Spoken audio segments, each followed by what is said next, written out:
Hey, Helen. Hi, Rob. I don't know how many weeks it are, but I know there are 3 to go. In fact, 2.5 to go. Totally. We're in the thick of assessments at the moment. It is hectic.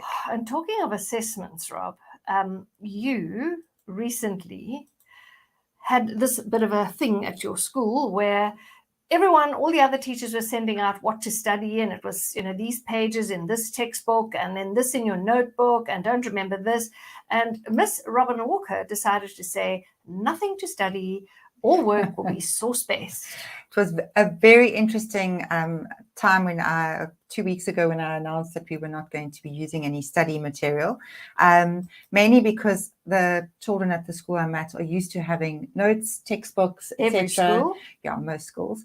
And, you learn your stuff off by heart and your parents help you do it, and then you vomit it out in the assessment. And we don't teach like that as coach in the class. Changing it up a bit. And so we said it has to be, it's going to be source-based. You don't have to study. I had boys coming and checking multiple times that I had not made a mistake. I wasn't trying to trick them. Emails, parents going, what do... Eventually I put it on Google Classroom. There's no studying. They didn't have anything to study anyway, because everything we do in class is discussions and their own notes and whatever else. So eventually I put a movie onto Google Classroom that they could watch at home just for some background. Awesome. And that movie would have given the background for them to then answer the source-based questions. If they needed it. Set them perfectly for the test. Yeah. All right. Yeah. So tell us about the Mapon Gupwa lesson that you did recently. So I know you found this. Remember how excited you were? It was so an excited. Old movie, but it was on the Secrets of the Sacred Hill. And I watched it and was totally sucked in and absorbed. But I see it's 50 minutes. Yeah. So I realized after watching this movie a couple of times that it was too long for a lesson.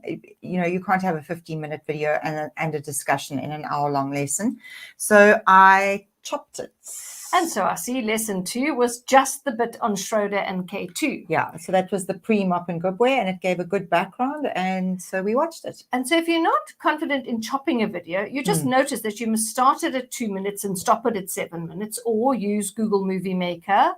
I think you used iMovie here. And in fact, in a Google slideshow now, you can format the video when you've embedded it. You can actually format it to start at 2 minutes 54 and end at 6 minutes 28 or whatever. Awesome. So you don't even have to trim the video anymore. So there's all this technology available to chop movies. So I see your children watched this video, which is now 4 minutes. Yeah. And then they had a class discussion. So we actually started off before the video talking about what did the residents that were settled, well, what did people in this time need in order to survive in a settlement, sort of piggybacking on grade 5's early farming information that they would have done last year.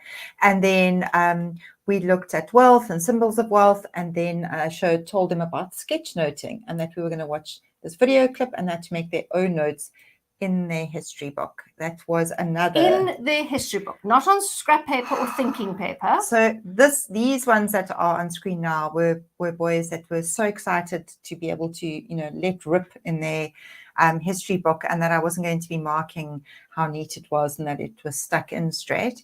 But some children actually couldn't get started because they wrote a heading and that was it. They couldn't be messy in their book, and they didn't want to do the wrong thing. Well, it is a neat book, and it does get sent in for assessment. I know. But this activity, what I saw, how the boys pulled out important information, it's such an invaluable skill to be able to listen and take notes and to make your own notes about something. To summarize. So the skills that we are learning here surpass anything else. Totally. And they're lifelong skills, because you're gonna use this over and over again as you go through life. And then you now could assess, or we've got a neat copy.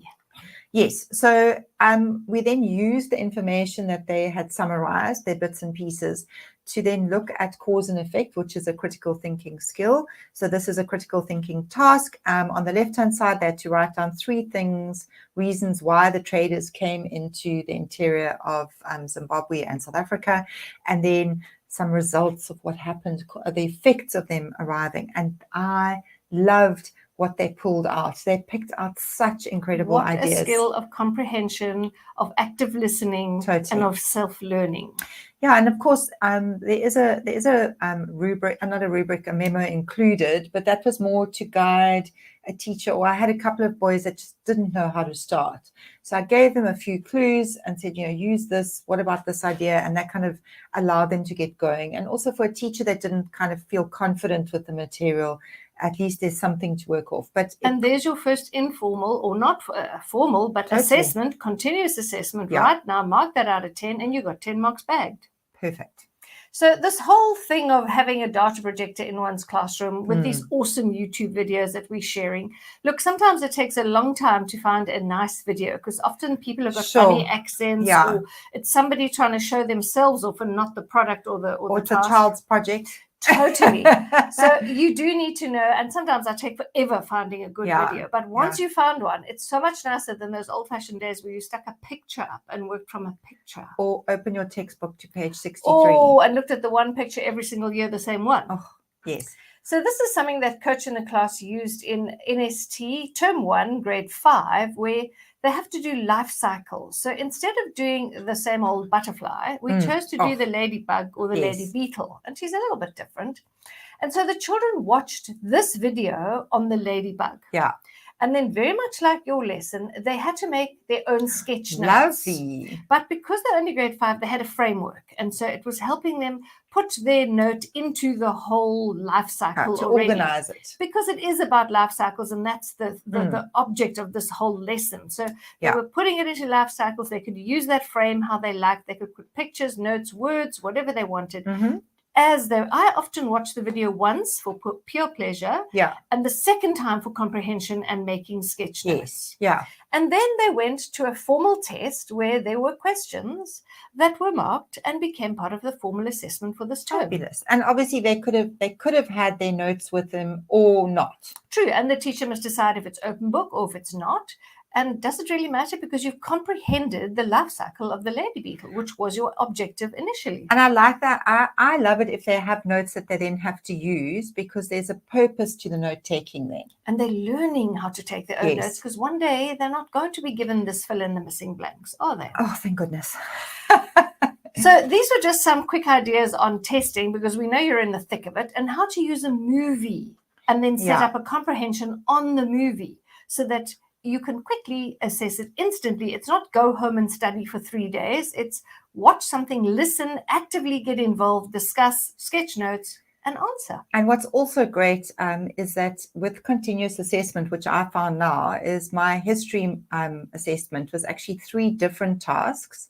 One was a discovery room where they had to go and look at pieces of evidence and then complete a Google form quiz. And then the next task was an Ed puzzle, watching a video. It was multiple choice, it's self-marked, which is great when you've got 101 students. And then the third part was a more source-based, but written sources and some maps, and 10-mark question about that. So 2 of your assessments were sort of done for you, self-marked. Well, not by you, but by Google Forms. That's the way to go. As far then I can teach, because that's I can teach and not just assess. Isn't that what it's about? Exactly. And finally, Rob, tell them quickly about the whole family who watched your flipped classroom video. So the movie that I put on for them to watch about Mapon Gupwa for the panic mechanics, a little boy came to school and said to me he'd watched it, and then he'd so enjoyed it. His family, he'd spoken about it, and his family decided to watch it, and the parents were blown away. They learned stuff that they never knew about Mapon Gupwa, which is awesome.